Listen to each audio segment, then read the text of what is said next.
and thank you so much, good doctors and all the good friends of holistic medicine and healing and holistic living.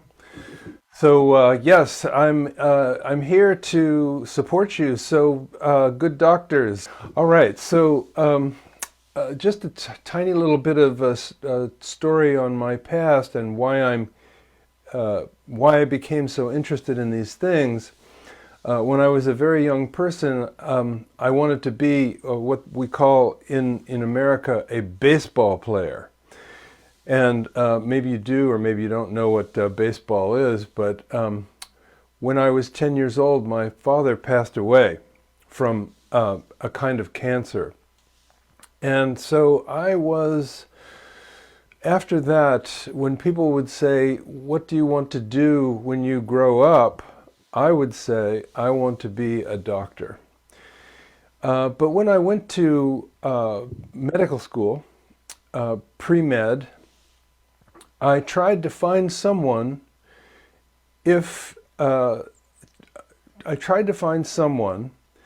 who would be a mentor for preventing diseases. And what I found was in medical school, there was no one who knew anything about preventing diseases. This was in 1967. And so I was surprised, but the doctors that I spoke with said that doctors don't study health. Instead, doctors study diseases, how to diagnose and treat diseases. I found that very disappointing, and so I dropped out of medical school. And at this point, in 1967, I had already been practicing yoga since 1963. And I learned to practice yoga on television in a place called Ohio, a state in the United States. Really an interesting experience. And I was also introduced to meditation. In America, there was a kind of meditation that the Beatles, a rock and roll band from the 1960s, were practicing meditation called transcendental meditation. And yes, thank you. Somebody put that into the chat. So eventually, I found a book from China called the Dao De Ching. Dao De Ching is a book of 81 very short sutras about the nature of life and about the nature of the cosmos, very similar to the ideas about the nature of life and the cosmos of all the shamanic cultures, all of the indigenous cultures, all the ancient cultures have a very strong interest in how does the world work. And frankly, to me, I found that idea about how the world works that was presented in the ancient literature of all the ancient cultures more interesting than what science had discovered. And of course, science is always discovering new things. So anyway, I became a doctor of Chinese medicine. And in Chinese medicine, there's a kind of yoga. And the kind of yoga in China is called Qigong. And in fact, in China, they call yoga Indian Qigong. And I suppose that in India, you call Qigong Chinese yoga. And so eventually I then studied Chinese medicine and became a doctor of Chinese medicine, acupuncture, herbal medicine, and so forth. And as you probably know, Chinese medicine is very similar to Ayurvedic medicine, which is very similar to all the medicine systems of all the ancient cultures, because in ancient times it was better to be well than to need a doctor. And so, and I'm sure it's the very same in India, where in ancient times Ayurvedic medicine was mostly about how to live well. And in China, and I'm not sure if this is common as a concept in India, but in China, the concept of having a transcendental, immortal feature or aspect of our own being is a concept. Here in the Western world, we have a very dumb idea about immortality, and that dumb idea is that that we live forever in the body that we have now. Who would want to live in the body that we have now forever? That just doesn't make any sense. That sounds boring at minimum and kind of frightening. So what does it mean to live forever? And of course, what that means is that there's an aspect of ourselves which is not the body and not the mind. And so how fascinating is that? And so then if we ask the question, how do I become associated with the aspect of myself which is eternal? How do we do that? And of course, meditation and philosophy and personal exploration of our own nature and the nature of the world. And to me, as a doctor, that was a compelling framework for health and, shall we say, addressing the challenges, health challenges, sometimes called disease. And so if we think about Ayurvedic medicine and Chinese medicine, they're pretty similar. So Qi and prana are same. Herbal medicine is same. Nutrition is same. Having a direct relationship with nature is the same. And this is the same model of all of the great, I like to say the word shamanic means the medicine of the shamans of all the indigenous cultures.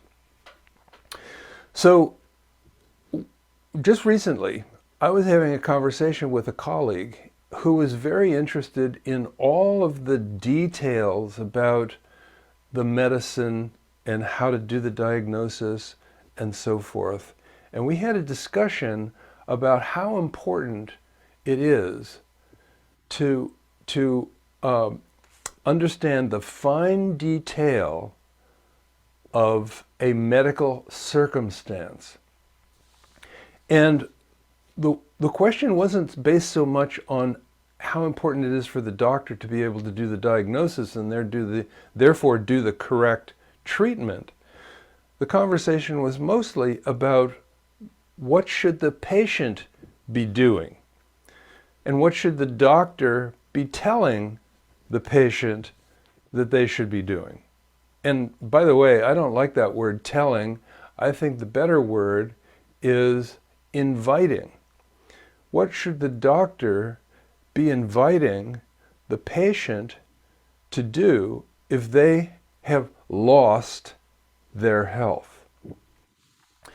And the answer isn't that they should know a lot of detail about medical issues. The answer is that they should be investigating and experiencing ways of becoming more well, no matter what the treatment is, whether it's a surgical treatment, some other kind of medical procedure, pharmaceutical, the utilization of pharmaceutical substances, no matter what the medical response is, the patient, and by the way, I don't even like the word patient. Patient seems like a person who's going to be waiting around. You know how in the English language the word patient means to wait. And the whole idea that a person should wait while doctors fix them is, well, it's stupid. It doesn't make any sense. It's wrong. What's correct is that people, not patients, people have the invitation to be a more well person. Now, check this out. You know this, but I'll say it out loud so we can think about it together. A person who has lost their health has very likely also been, shall we say, in a behavioral sense, neglecting the rules and the guidelines for sustaining well-being.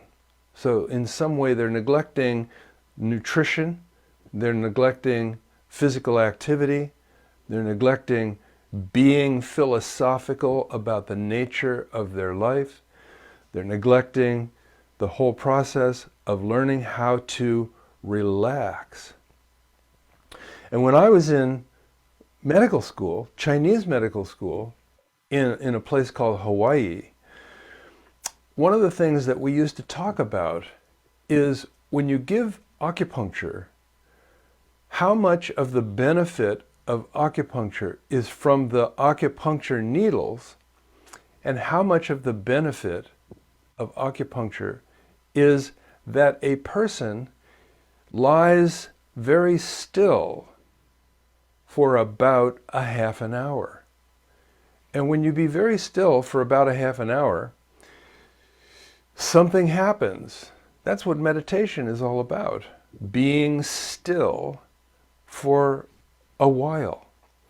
And so, in my mind, even though I'm from a place called Ohio in the United States where holistic medicine had, nobody even talked about it until maybe the 1990s. I live in a place called California now, where holistic medicine was kind of born, actually, but not really. I mean, for America, because holistic medicine was born 30, 40, 50,000 years ago in every indigenous culture. And one of the reasons is that in an indigenous culture, you don't have a pharmacy and you don't have a hospital, and there's a lot of work to be done. And when there's a lot of work to be done, then it's helpful if everybody is well. And so holistic medicine, preventive medicine, integrative medicine, where we integrate our whole being and we integrate our behaviors, was naturally the kind of medicine for ancient cultures because it was best if everyone was functional every day. So anyway, I'm just rambling on thoughts here. So let's just go now to the relationship between Qigong and Tai Chi, which are the mind-body practices of China, and yoga. And what do they have in common? And what they have in common is what in China is called the three treasures. Three treasures. Think 3 jewels. And those 3 treasures are the body and the function of the body, the mind and emotions and the function of the mind and emotions and the transcendental aspect of ourself. So the body, the mind, and the spirit are, in the Chinese medical tradition, the three treasures. And so then a doctor can address the three treasures through treatment methods, herbal medicine, acupuncture, massage, and the doctor teaches people to use Qigong and Tai Chi and nutrition and proper sleep and exposure to nature and carefully choosing relationships. How often do we have relationships which are draining our energy, and what do you do about that? So the whole concept of the three treasures is easy to teach to people, or what a doctor would call patients. And so teaching people about the three treasures brings up three things. What is my relationship with my body, the treasure of my body, and how do I manage my relationship with my body through exercise, sleep, nutrition, tea, drinking tea. I drink tea. I make tea in this little teapot. I make tea and drink tea pretty much all day. And you might say, well, what kind of tea? And typically I drink herb teas. So just as doctors of Ayurvedic medicine know a lot about herbs, doctors of Chinese medicine know a lot about herbs. And so I decide what herbs to put in the tea. And then I'm drinking that tea throughout the day. So that's both hydration and nutrition and medicine. So, wow, how cool is that? How we say how cool is that? That means how good is that? So for the body, Qigong has movements. And maybe we'll do just a very, very brief little practice here in just a few minutes. And then what is our relationship with the mind and the emotions? And there's two parts of the mind and the emotions. One part is the intellect, the knowledge that we have, and the assumptions that we have.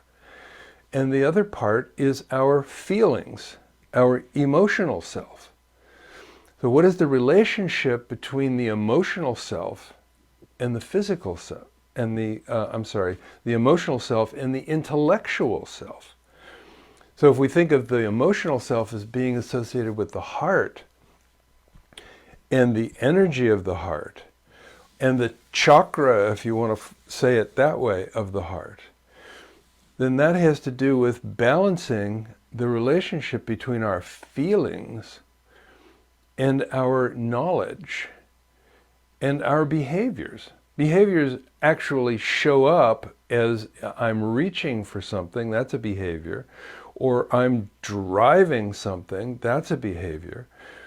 But it's all happening through consciousness. And so consciousness is one of the three treasures.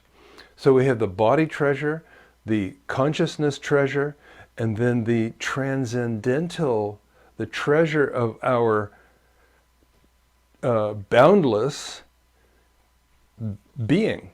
Remember we were talking a moment ago about the immortal aspect of ourself, where there's a beautiful phrase that goes like this: there's an aspect of myself which is irrevocably well. Irrevocably well means that the well-being of the eternal self cannot be revoked. It cannot be distressed.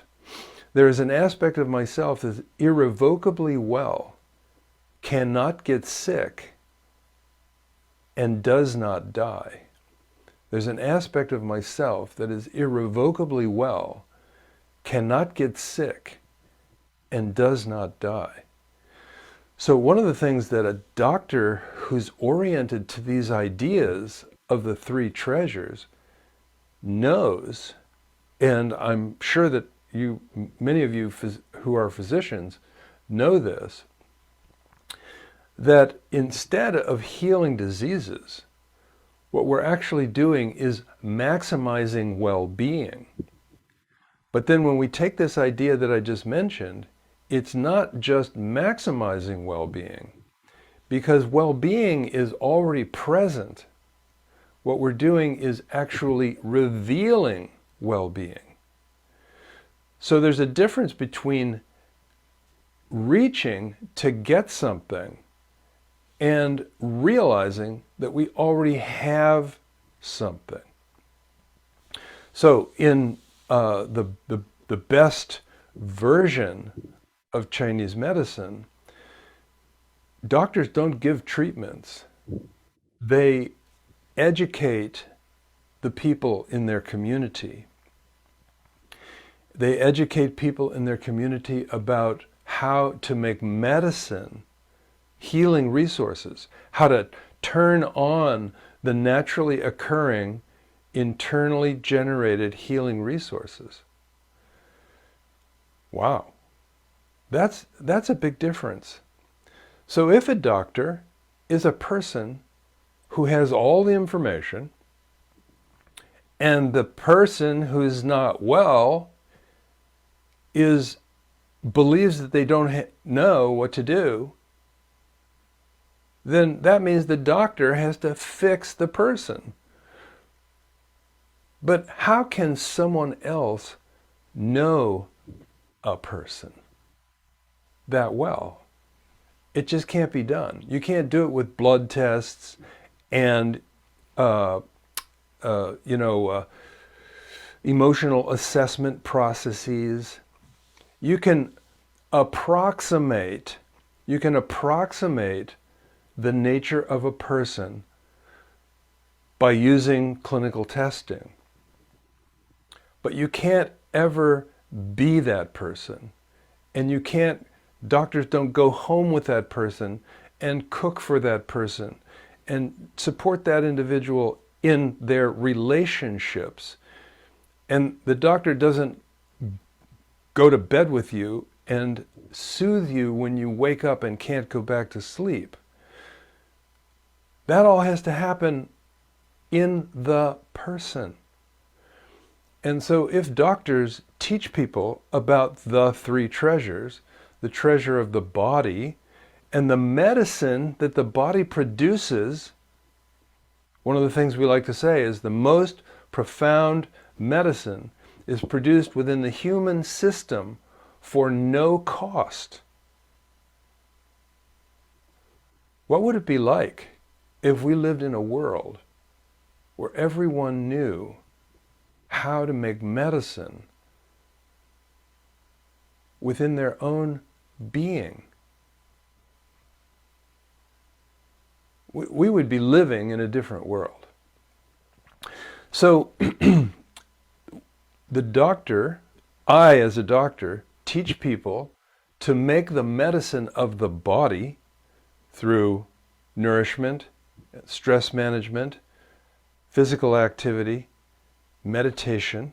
Now, I teach people how to make the medicine of the heart and the mind, by teaching people how to be present, because in the present, there is no story. In the present, unless it's an emergency, there's nothing to think about in the present. If we're safe enough to be able to be still for a little while, if we're safe enough to be still for a little while, we can be present. Yeah, of course, we can worry about the past and we can worry about the future, but we don't have to. We're allowed to be present. And by the way, if you put your past in one hand and your future in the other hand, and you say, I'm going to just forget about the past, and I'm just going to forget about the future, I could say, now, with purpose and intent. I hope purpose and intent are words that are clear for you. Now, with purpose and intent, I bring myself into presence. The present has no content. Present, there's nothing to excite the nervous system in the present. There's nothing to create cortisol-based neurotransmitters in the present. But then how do we get into the present if we are feeling judged, or if we are judging someone? How do we get in the present if we're worried about our children? How do we get into the present if we're worried about the world? How do we get into the present if we're worried about the political situation? You can't. Those worries aren't presencing. So the doctor can teach a person how to make the medicine for the body through behaviors and nutrition and so forth.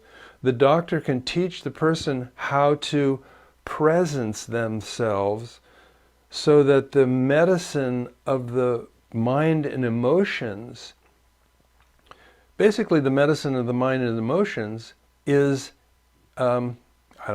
emptiness, lack of content.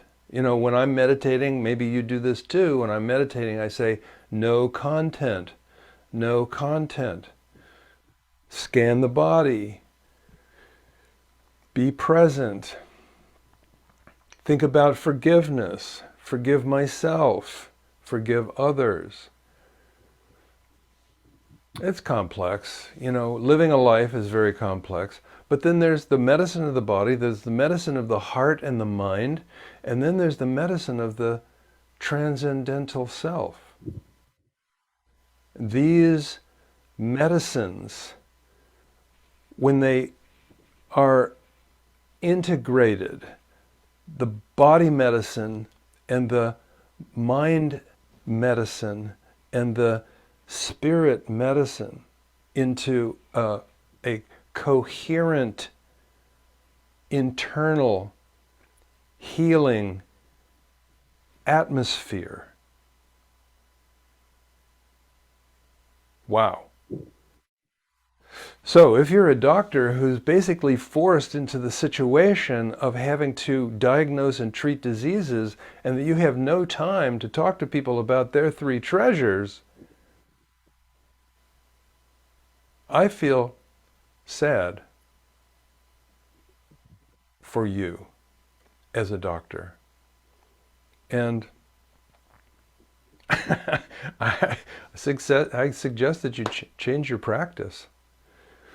Okay, so a couple of more things. Breath practice, pranayama, is common in every traditional culture. Every traditional culture, every indigenous culture, every shamanic culture has a breath practice.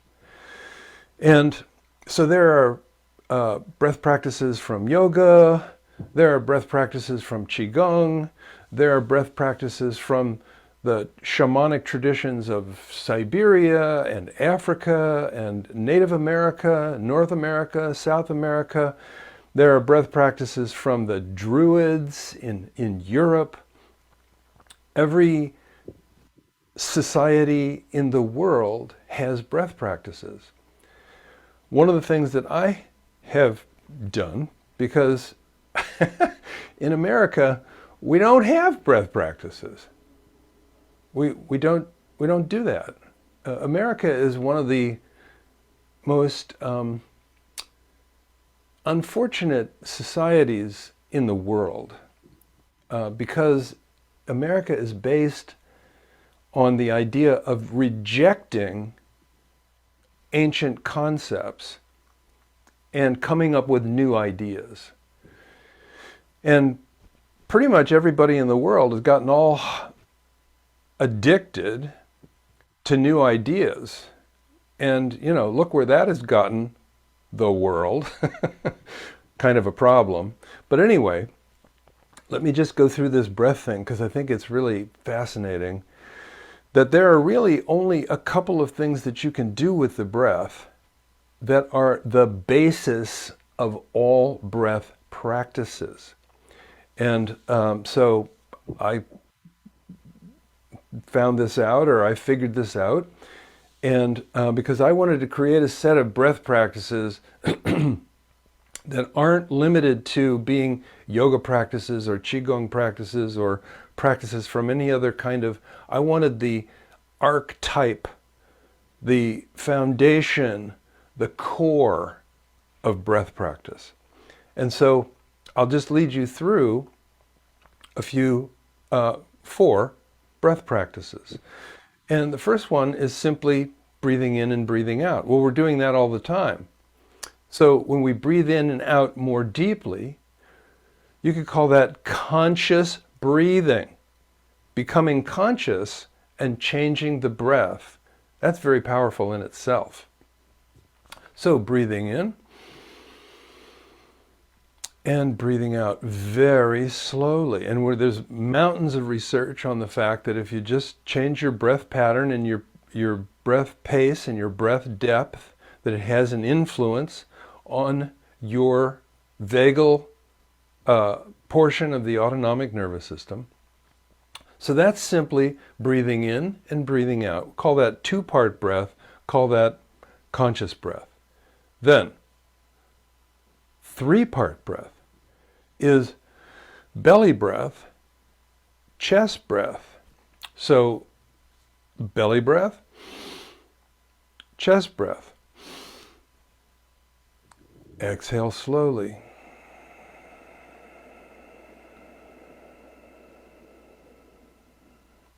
To be able to separate the belly breath and the chest breath requires some coordination. So breathing in and breathing out is already a good thing. Breathing in, belly first, chest second, that requires a higher level of consciousness and a higher level of focus and a higher level of coordination. 3-part breath. Belly breath, chest breath, hold. I'm sorry. So 2-part breath in and out. 3-part breath, belly, chest, out. 4-part breath, belly, chest, hold. Exhale slowly. Here we go. Holding now.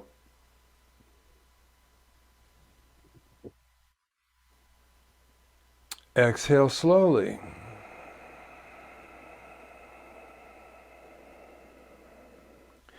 Now there's a reason why there's some extra power in that. It requires some discipline and it exposes the body to a brief increase in carbon dioxide.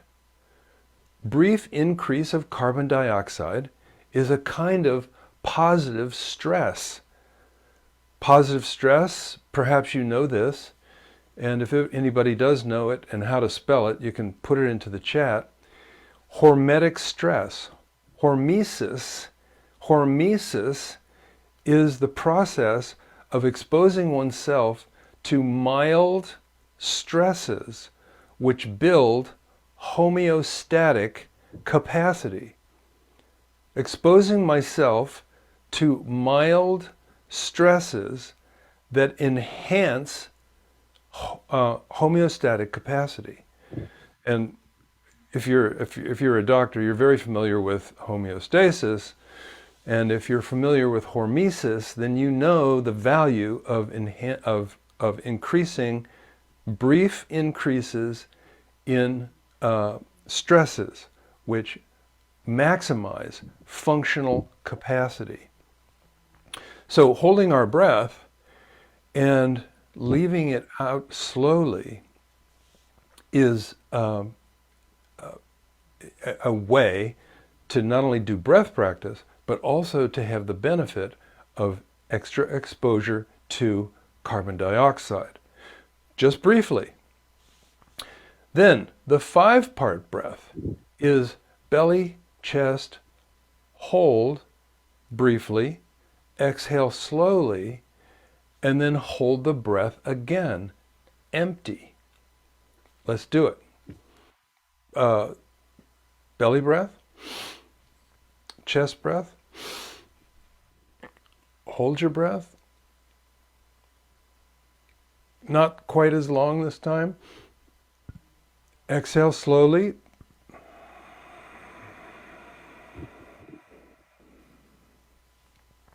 Hold your breath out.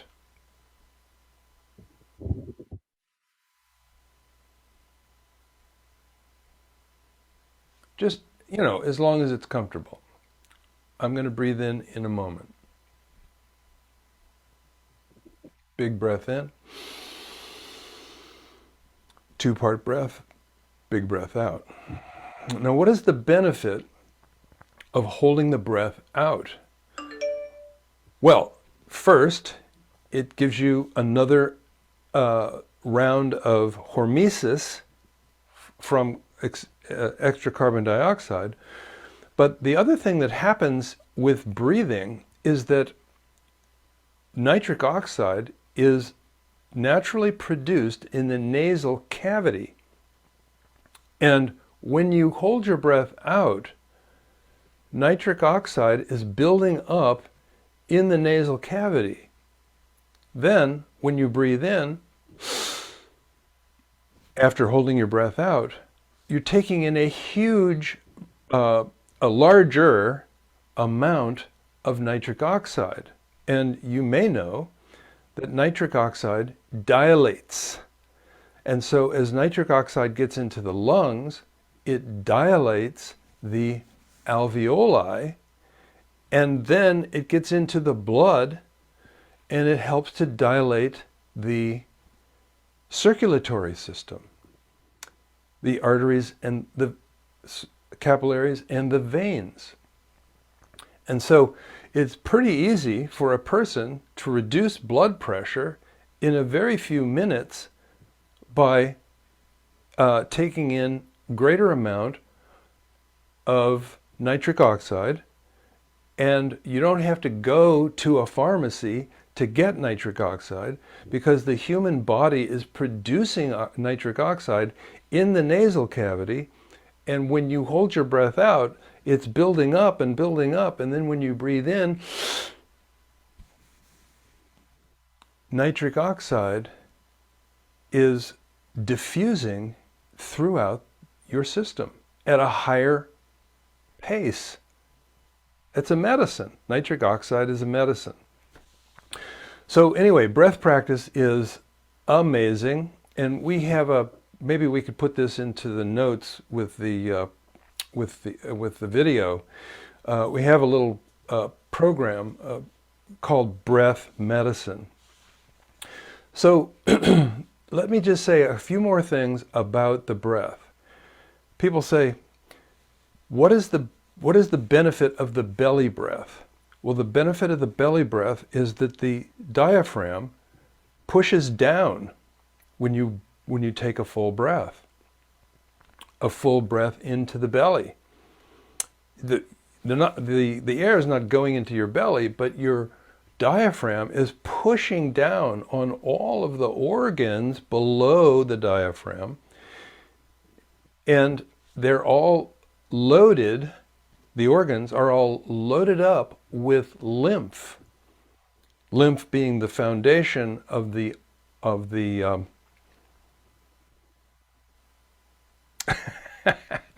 elimination system. Lymph being the foundation of the elimination system.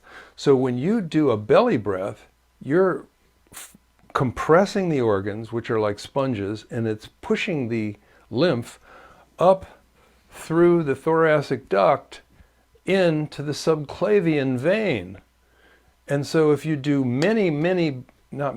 just many belly breaths, like in Bhastrika,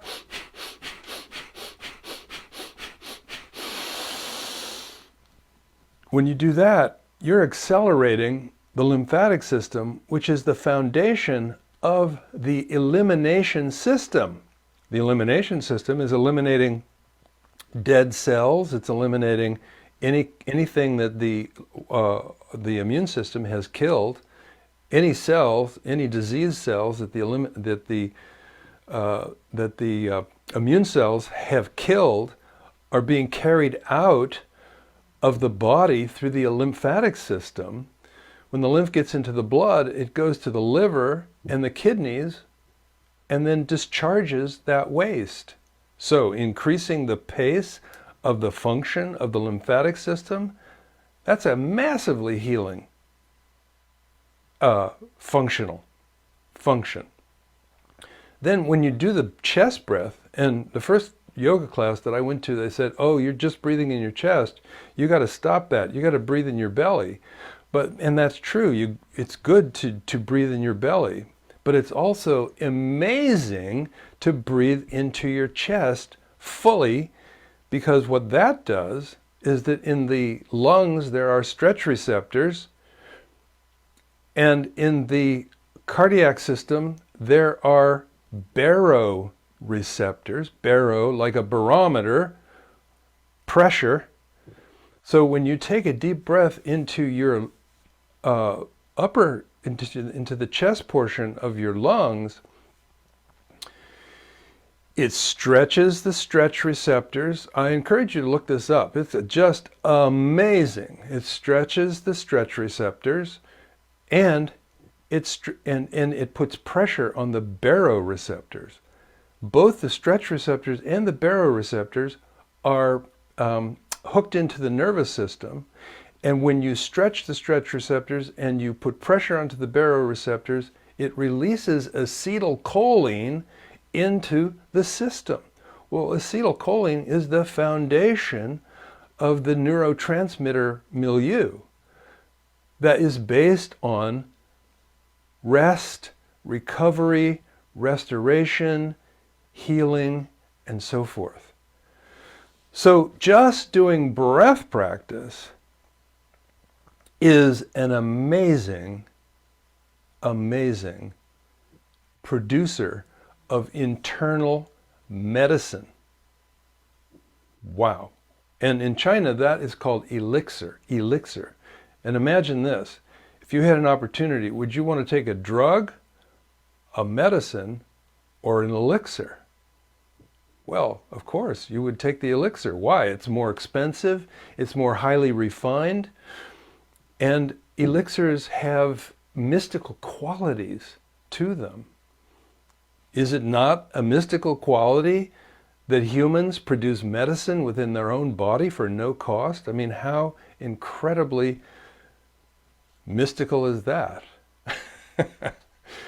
So let's do one more thing, and then I'll turn it back to my hosts. And this has been really, really, really fun. So as you can imagine, those 4 breath practices that we just talked about are maximizing the function of the 3 treasures: the body, the heart and the mind, and the transcendental self, all becoming coherent and integrated. And that is making elixir that is a coherent healing resource that employs and organizes and integrates the 3 treasures of our being. And of course, Qigong and Tai Chi and yoga are foundational in making that all happen. So I said that we would do a Qigong practice. Qigong isn't just breath, it's also movement. And so I'm just going to demonstrate this, and you can follow along if you want to, and we'll just do it for a few moments. And it goes like this. This is a gesture from Tai Chi that we will do in a Qigong way. Maybe if we have time for more discussion, we can talk about the difference between Tai Chi and Qigong. And we've already said that Tai Chi and Qigong and yoga are the same. Why? Because they're based on the three treasures. They're also based on body practice, breath practice, and mind practice. Another version of the three treasures. So here we go. This is called, the hands are like clouds. And we raise hands, and then one hand comes down and across the front of the body, and then the bottom hand comes up and the top hand goes down. The top hand is at about the level of the eyes, the bottom hand is about the level of the solar plexus. Both hands come across. Now let's add the breath. Breathe in, bottom hand up, top hand down. Breathe out.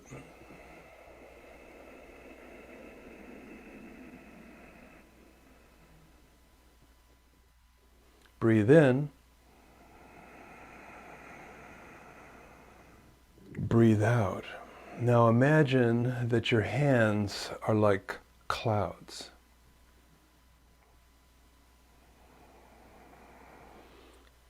If the clouds are not above you,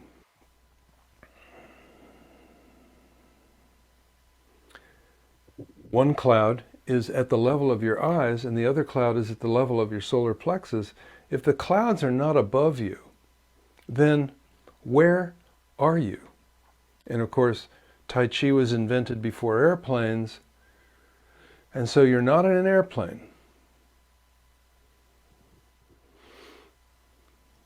You're in the mountains. So usually we don't live in the mountains, though some people do. So when we go to the mountains, often when you go to the mountains, there's not a cell phone signal, and we see things in a new light, in a new way, undistracted. So when we do a practice like hands like clouds, we can be thinking about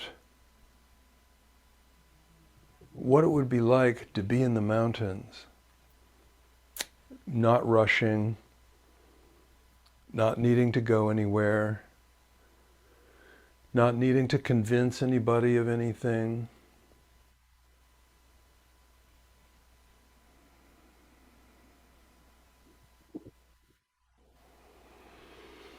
Now hands cross in front and open your hands and then thrust your fingers towards the earth. And then gather, like you're gathering the prana or the chi or the energy of the earth, and then raise your hands to the level of the living things, like the people and the plants and the trees and the animals. Gathering the chi of the living things. Reach towards heaven. To gather the chi of the boundless universe. Now, bathe yourself. Bathe yourself in the energies, in a mood of presence. Turn palms forward, fingers towards the earth, thrust your hands towards the earth, gathering the prana, chi, energy of the earth. Gather now from the prana, the chi of the living things, the biofield, now gathering from the energy of the boundless cosmos. And bathe yourself in that amazing, marvelous, healing resource of the Qi of nature. Now we're going to do it one more time and then we'll be concluding. Big, long, slow breath in.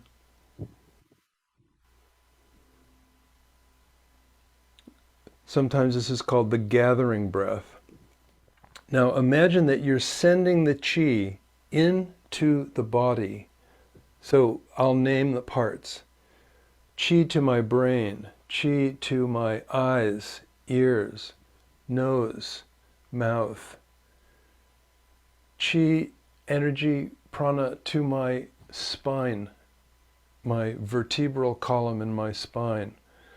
Thyroid gland, thymus gland, heart, lungs, diaphragm, spleen, pancreas, stomach, liver, gallbladder, kidneys, adrenals, large and small intestines, bladder, reproductive organs. Now place your hands in your lap. Take one big, really long, slow, deep breath. Exhale very, very slowly, just as slowly as you possibly can.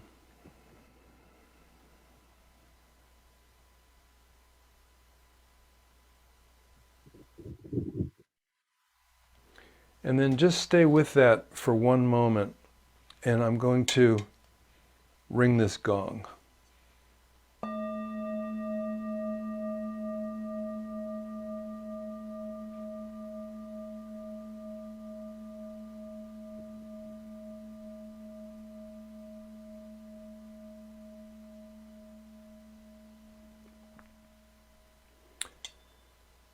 The most profound medicine is produced in the human system for no cost. And there is an aspect of myself that is irrevocably well, cannot get sick, and does not die.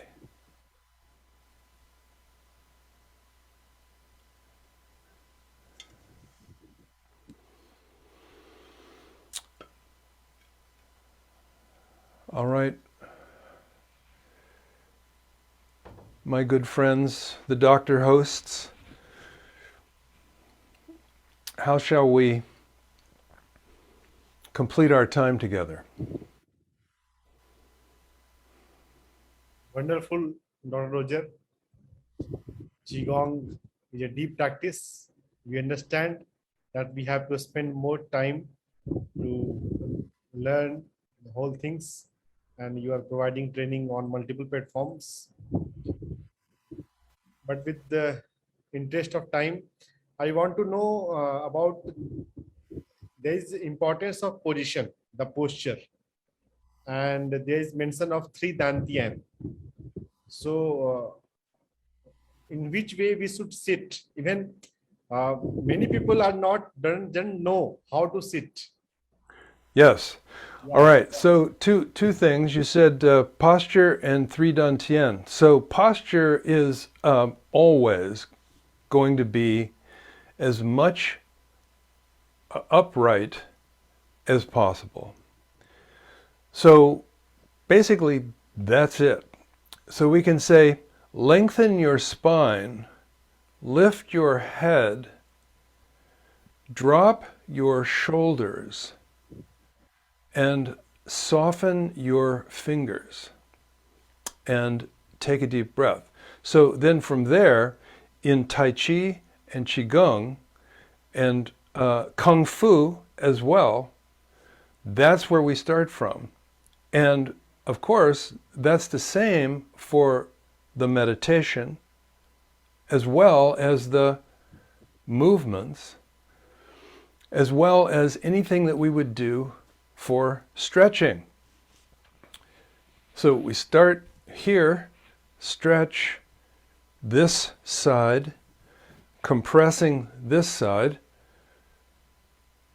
Maybe our hands go up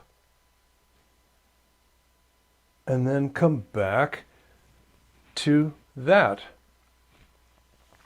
So in posture, we want the top part of the body to go towards the heaven, and we want the bottom part of the body to sink into the earth. So if I'm sitting, I want to sink as much as possible into the chair or the cushion or wherever I'm sitting. And also I want to adjust my pelvis. So if you're sitting right now, and probably most of us are, then turn your attention to your pelvis and first rock the pelvis forward, and then rock the pelvis back, and rock the pelvis forward and rock the pelvis back, and then find the place in the middle where the pelvis is neither forward nor back. Pelvis is a bowl. Rock the pelvis forward. That creates a curve in the spine that goes towards the front. Rock the pelvis back. That creates a curve in the spine that goes back. Bring the pelvis to the middle. Now the spine is erect on the bowl of the pelvis. So that would be the foundation of posture. So then let's just talk briefly. You mentioned 3 dantian. 3 dantian. Dan means elixir in Chinese medicine. Elixir. A highly refined kind of medicine. Tian means field, like an energy field, or a farming field, a field for cultivation. Do we want to cultivate a farming field? Yes. Do we want to cultivate an energy field? Yes. So farming field, energy field, whatever you like to think of it as, the 3 dantian are the primary chakra in the Chinese system. So all of the chakras from Ayurveda are present on the central channels of the Chinese medicine paradigm. The Chinese, I don't know what they were thinking, they said to themselves, we're going to have 3 primary energy centers. The belly center, the heart center, and the head center. These 3 are associated with the body, the mind, and the spirit. In India, we have 7 chakras, unless you want to go to 9, because there are versions of chakra system that have 9. And, different people and different teachers add to that, and, there are many, and then there are an infinite number of chakras, of course, because there's an infinite world, and we are part of the infinite world, even if we're stuck in a body for now. So the 3 dantian are chakras, and there's just 3 of them, and then the Chinese might have said something like, hey, let's keep it simple. Or some Chinese people went to India and they said, they do something down there with these energy centers, but there's too many of them. I can't remember what they are. So let's just have 3. I have no idea. I wasn't present for the decision. But they're all energy centers. They're all chakras. And they're all associated with powerful features of our physical being, our mental emotional being, and our spiritual being.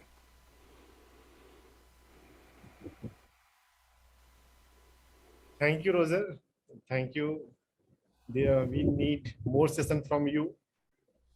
And in next episode, we would like to listen about meditation on from the Qigong perspective, from your perspective. Of course, whenever you want to. So, Thank you so much, spiritual doctors. one more question. What is the difference between Tai Chi and Qigong? Okay, this is a very good one. So, in Qigong, the gestures are all bilateral. So, both hands do the same thing. In Qigong, typically, we're either lying down, sitting, or standing. Now, did you ask me for the difference between Qigong and Tai Chi? Yeah. Okay. So in Qigong, we're either lying down, sitting, or standing. In Tai Chi, the movements are not bilateral. The movements happen, we just did it a minute ago. One hand is doing something other than the other hand. Sometimes it'll go something like this. And so Tai Chi is more complex. Plus, in Tai Chi, you're not sitting or lying down. You're not even just standing. You're stepping. And so each foot, if you have one foot on the ground to move the other foot, so that means each foot is doing something different. So in Qigong, the feet are always in the same place, and the hands are very simple because they're both doing the same thing. But in Tai Chi, you have to pay attention to variations with the hands as well as variations for the feet. So those are some pretty big differences. Now, how does that translate into the effect is what's just absolutely fascinating.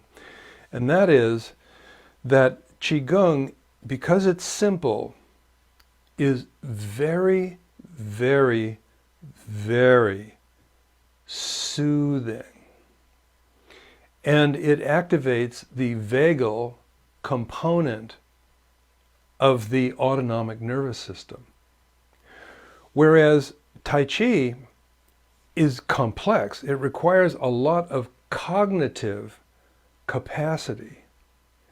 And so the difference between Qigong and Tai Chi is that Qigong is an autonomic nervous system harmonizing practice, whereas Tai Chi is actually a brain plasticity maximizing practice. Wonderful. Pretty cool. Yeah. And with yoga, it's the same thing, because if you do yoga in a very simple sort of way, then that has the quality of being more like Qigong. And if you do yoga in a way that has a complex set of gestures that require that you remember them and link them all together, that's a little bit more like Tai Chi. And so yoga, because of the many versions of yoga, is pretty similar to the Chinese concept. They separate it into two parts, actually three parts, because Kung Fu is the third part. And people ask, why is it that yoga and Tai Chi and Qigong are so similar but yet so different? And why is Ayurvedic medicine different than Chinese medicine? And why are there certain channels of energy, qi, in Chinese medicine, and why are there the nadis in the yoga which are less distinct? And the answer is that both of those cultures and every other culture, every other indigenous medical system in the world is different. But why the Chinese and the Indian one are so similar is because they're close together, but they're separated by a very large mountain range. But in the spring, the snow melts and the Silk Road is open. And so there were exchanges, but not exactly, they were not exact similar changes, because after all, in India there are tribes, and in China there are tribes. And so neither of these cultures had settled on a final answer in the most ancient times. It's really fascinating. All this stuff is very fascinating. Yes. I'm just thrilled that you and your colleagues are investigating the spiritual foundations of medicine, because medicine has become separated from the three treasures, or from the doshas, and it's tragic. It's tragic because patients, people who are not well, are led to believe that there's nothing that they can do, and that is just, well, it's tragic. It's sad. It's shameful. And so you're doing something about that, and I really appreciate it. Thank you. Thank you, Dr. Roger, for this appreciation, and thank you for your time and wisdom. Thank You you are for your, so thank you welcome. for your chi. Yes, good chi for you, everyone. Wish you well. Many blessings.